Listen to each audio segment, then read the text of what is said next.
In this video, we derive the Karish-Kuhn-Tucker conditions for inequality-constrained problems. We begin with a short historical aside. The KKT conditions are named after William Karish, Harold Kuhn, and Albert Tucker.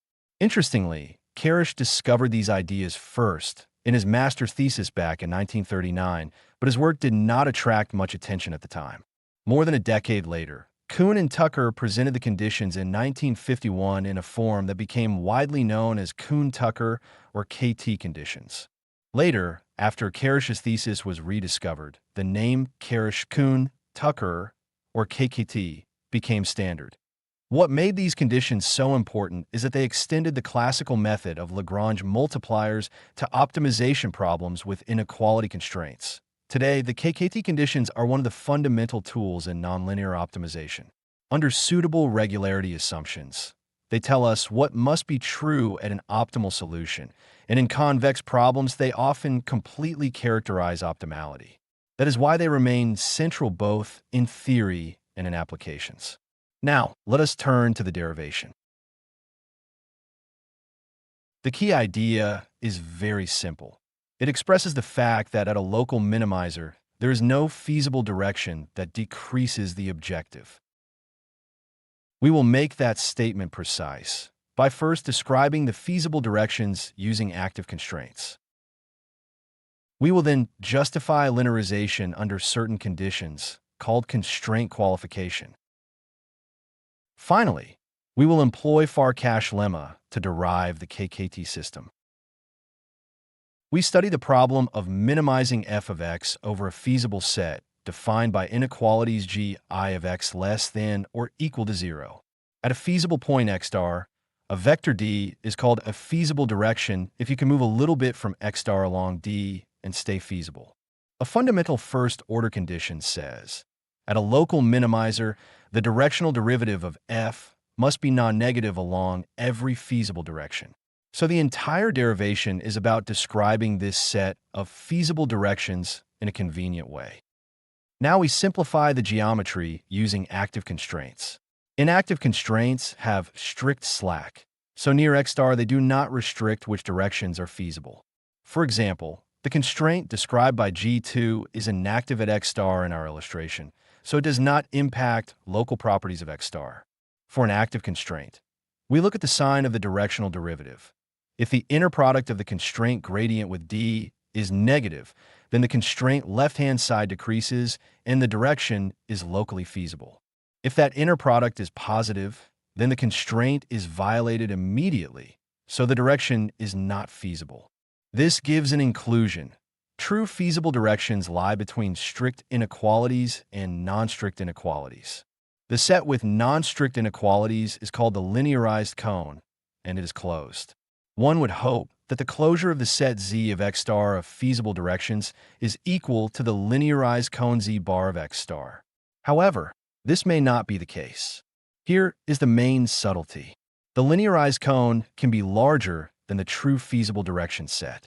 Consider the constraint x squared less than or equal to 0.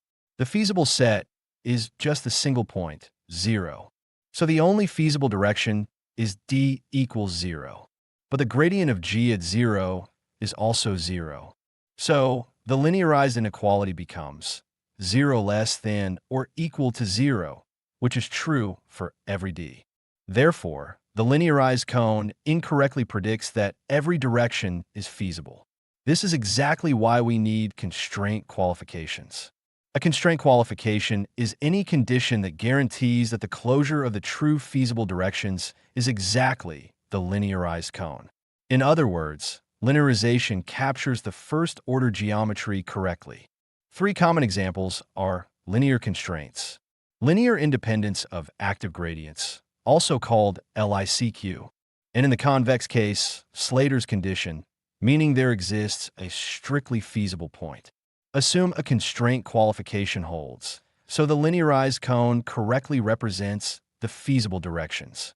Then the first-order condition says the dot product with a gradient of f is non-negative for every vector in that cone. Equivalently, there is no direction that is simultaneously feasible for the linearized constraints and decreases f. Now we package the active gradients into a matrix A and use B to denote the negative of the gradient of f. Then the following system has no solution. By Farkas Lemma, the alternative system must have a solution. This produces multipliers mu and the stationarity condition. The gradient of f is a non-positive combination of the active constraint gradients. So far, the multipliers only involve the active constraints, but in practice, we do not know which constraints are active ahead of time. The trick is to introduce multipliers for every constraint, and then force inactive constraints to have zero multipliers. This is exactly what complementary slackness does. Mu I times g I of x star equals 0. If a constraint is strictly satisfied, then the corresponding multiplier must be 0. Putting everything together, we get the standard KKT system. First, primal feasibility. All constraints must be satisfied. Second, dual feasibility. The multipliers are non-negative. Third, complementary slackness ties inequalities to multipliers. Finally, stationarity. The gradient is a combination of active constraint gradients. Finally, here is the key warning. Without a constraint qualification, multipliers may not exist. For example, consider the problem of minimizing x, subject to x squared less than or equal to 0. The feasible set is only the point 0, so that point is certainly optimal. But the gradient of the constraint at 0 is also 0, so stationarity would require 1 plus mu times 0 equals 0, which is impossible. So KKT is not guaranteed at a local optimum without a constraint qualification. Let's summarize.